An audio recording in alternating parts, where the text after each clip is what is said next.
All right, hey, this is Tom with Rocket Restorations. I wanted to share a video with something very cool that one of our fans who watches the channel sent me. A good friend of ours, Bo. He sent us a catalog of all the specs for the 1976 CHP Dodge. I thought this was super cool. I'm a numbers guy. I love seeing this kind of stuff. I just thought it was fascinating. So, and I know you guys love this car, so I wanted to share it for you. So this is the actual book with all the specs for the CHP car that CHP had. So there's some real interesting stuff in here. So there's table of contents. It shows like engine and certified speedo and all this stuff. So I'll go through these one by one here. So it says general. The pamphlet is prepared to show the features and special equipment incorporated in the 1976 CHP Dodge Coronet Police Pursuit. Also contains important data, specifications, and parts, particular list applicable to this vehicle. The engine.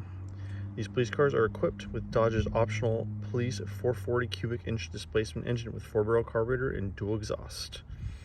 Heavy-duty 3-speed transmission with a high-speed governor. So that's basically like the super heavy-duty transmission. It'd be similar to like what was in a Hemi car in the muscle car years.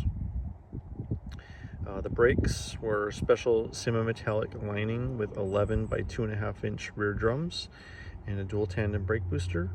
Suspension is heavy-duty police handling with no rear isolation. So one thing they had on these was a rubber isolator on the back between the leaf springs. Because these were, in 73, when they changed the suspension, they went to, everything was rubber isolated. But on these, they eliminated that on the back because that was a point of flex. Anytime you get flex on a car, they don't handle as well. So they basically had a rubber like thing around the rear leaf spring back there to make them ride better. They didn't want that in the police cars.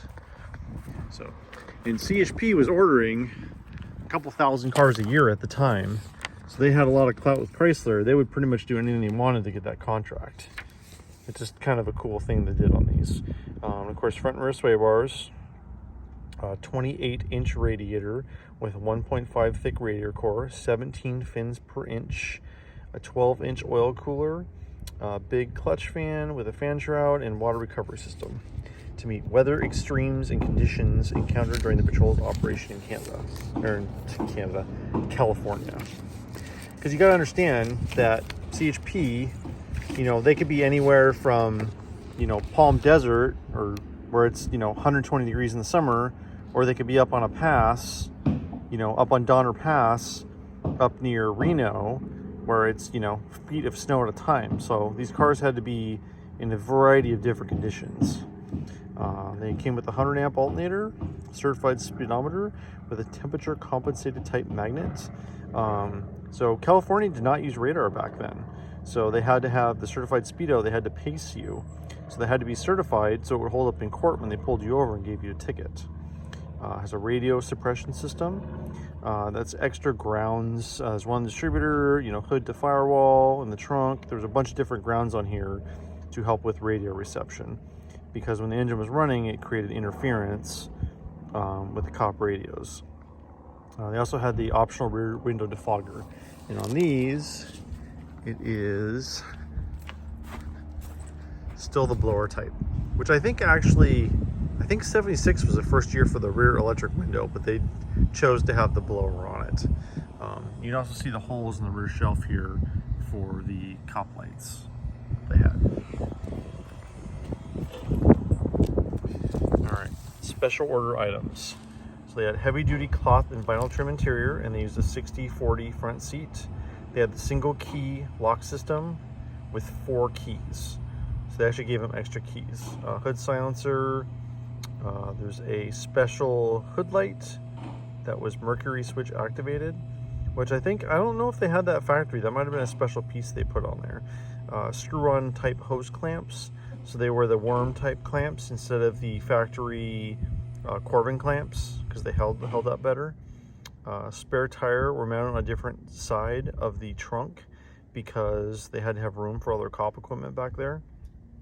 They came with HR 7015 tubeless black sidewall tires, which is kind of interesting because the the Mopar actually made a factory car with an H7015, and it was the Sport Fury GT and the Chrysler 300 Hearst.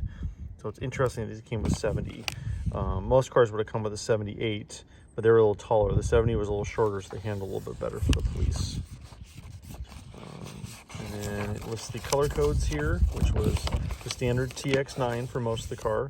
And then white paint was used on the doors and the roof. And it has the Ditzler number there. The instrument panel radio opening, they had a delete plate there, but they provided space to permit switches. So they would put the switches in the factory radio delete plate. Has a low pressure indicator light in addition to an oil pressure gauge. So it had both. It had an oil pressure gauge and an idiot light as well. So they had both. So the police officer driving it, if they lost oil pressure, they would know. Also has an instrument panel speaker with special lead wires included, which is interesting because these didn't have radios. So I don't know if maybe, I don't know a lot about CHP cars. I'm sure someone could probably comment on the video and tell me, but I'm assuming maybe that was part of the speakers of the car. They had a factory speaker. I actually didn't realize that they did that. Let me show you the oil pressure switch here. So if you see right here, right there is a oil pressure switch. And then they also had an idiot gauge. And then the alternator was minus 100 plus 100. Yeah, I think the idiot light's right there. Just a little bit dirty.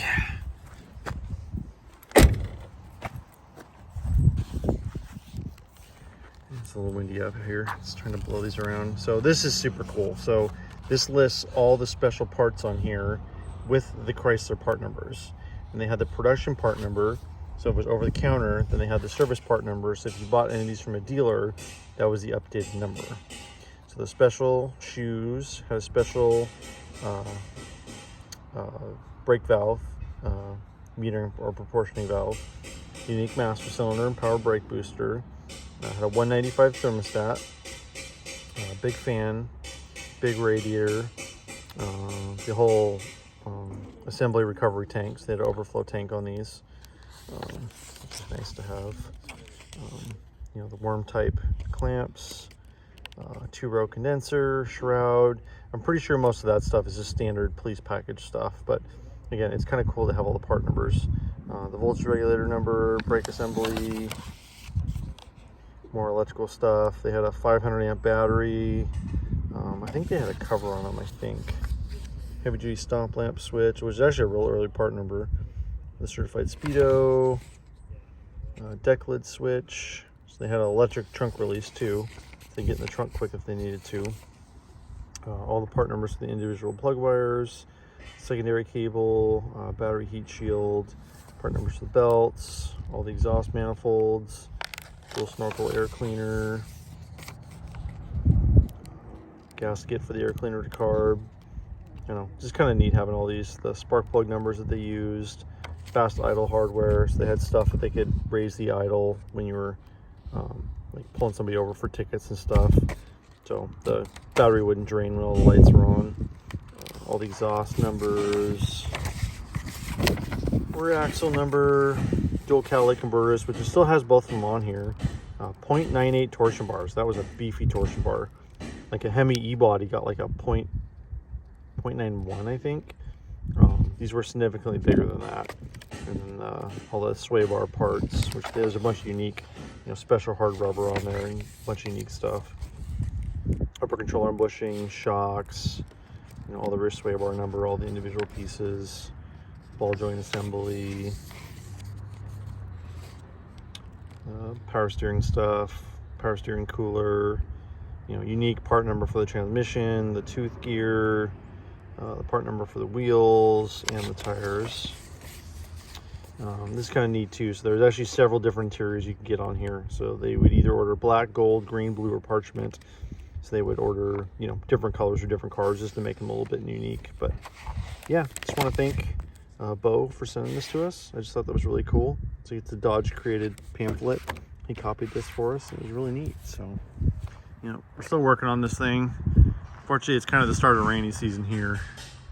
The puddles are starting to add up a little bit, so this thing's gonna go in storage for a little bit. And unfortunately, we did the brakes last week, and we found out the driver's side front spindle is really, really bad. So we may go back and do a video of that when we fix that. But it obviously lost a bearing at some point in its life, and it is really, really scored. So we just threw it back together. We put new rear cylinders on, new brake hoses, new master cylinder, but we're gonna have to change that spindle out, and most of the front suspension's toast too, so we'll probably do the same, all that stuff at the same time. So thanks for watching. If you enjoyed the video, please hit like and subscribe to our channel at Rocket Resto. Thanks a lot. Bye.